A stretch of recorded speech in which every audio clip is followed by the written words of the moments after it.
Alright, today I want to do a review. I want to talk about this Blendtec blender. This thing is absolutely awesome. I use it in conjunction with this juicing book all the time. Anyway, there's whisk, martini, smoothie, ice cream, pulse, plus and minus on the time. So you basically put your ingredients in here, close the lid.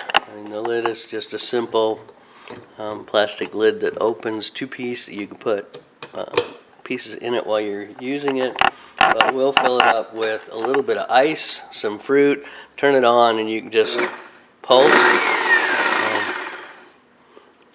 There's not a chopper on this, there's more of a pulverizer, which is great. It's 36 ounces up to here, so you can see it'll make at least 2 quarts. Once again, we use recipes out of this juicing book all the time with it, and it's been a really good addition to our kitchen. And you see I've got some fresh pears, and I just made a fresh pear raspberry smoothie with it. So definitely a product I would recommend.